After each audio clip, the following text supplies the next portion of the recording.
Assalamualaikum warahmatullahi wabarakatuh. Kembali lagi berjumpa dengan Ibu Ayu Astutiningsih.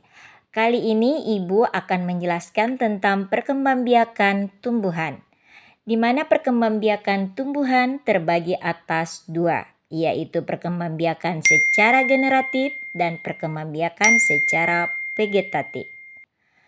Perkembangbiakan generatif atau reproduksi generatif adalah perkembangbiakan tumbuhan dengan cara kawin atau melalui proses penyerbukan dan pembuahan. Sedangkan perkembangbiakan secara vegetatif adalah perkembangbiakan tumbuhan tanpa proses penyerbukan. Yang pertama adalah perkembangbiakan tumbuhan secara generatif. Perkembangbiakan tumbuhan secara generatif erat kaitannya dengan tumbuhan yang berbunga, di mana kita jelaskan tadi bahwa perkembangbiakan tumbuhan secara generatif adalah perkembangbiakan tumbuhan dengan cara kawin atau melalui suatu proses yang disebut dengan penyerbukan atau pembuahan. Penyerbukan adalah jatuhnya serbuk sari secara alami dan melekat pada kepala putik bunga. Hal ini penting untuk mencapai pembuahan yang sempurna dalam reproduksi buah dan biji. Setelah penyerbukan berhasil, bulu serbuk akan tumbuh dan memasuki saluran putik menuju bakal biji. Yang erat kaitannya dengan perkembangbiakan generatif adalah tumbuhan yang berbunga. Nah, sekarang Ibu akan menjelaskan tentang bagian-bagian dari bunga itu sendiri. Yang pertama adalah tangkai bunga. Tangkai bunga merupakan bagian bunga yang berada pada bagian bawah bunga. Fungsi tangkai bunga ialah penghubung antara bunga dengan ranting, dan tangkai bunga juga berfungsi sebagai penopang bunga.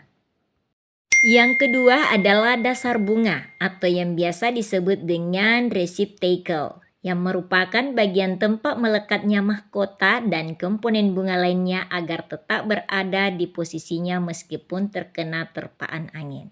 Secara tidak langsung, dasar bunga menjadi pondasi yang terletak di ujung bunga setelah tangkai bunga. Yang ketiga adalah kelopak bunga yang biasa disebut dengan calyx, merupakan bagian paling luar berwarna hijau seperti daun atau kecoklatan.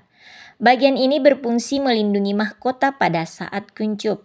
Kelopak bunga akan membuka pada saat mahkota bunga mekar sempurna. Sebenarnya kelopak bunga merupakan modifikasi dari daun. Yang keempat adalah bakal biji. Bakal biji memiliki fungsi sebagai tempat bertemunya sel-sel telur untuk dibuahi oleh serbuk sari. Bakal biji juga berperan sebagai pelindung sel telur, memastikan proses penyerbukan berjalan lancar.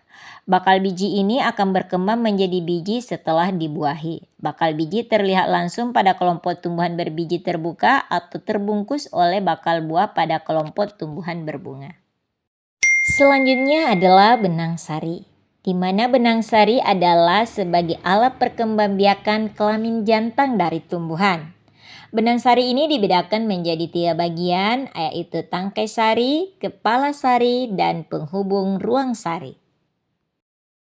Nah, selanjutnya adalah mahkota bunga. Mahkota bunga merupakan bagian paling mudah dikenali karena berukuran besar dan berwarna mencolok. Bagian ini berfungsi membantu penyerbukan bunga dengan menarik perhatian para serangga agar hinggap. Selain itu, tugas mahkota juga melindungi alat reproduksi bunga, yaitu putik dan benang sari.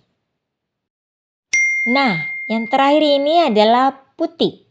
Putik adalah organ perkembangbiakan betina karena dapat membentuk sel telur atau yang biasa disebut dengan ovum.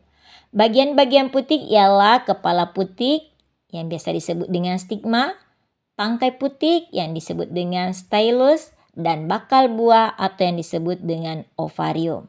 Biasanya di dalam bakal buah juga terdapat bakal biji atau ovum, sedangkan di dalam bakal biji terdapat sel telur betina.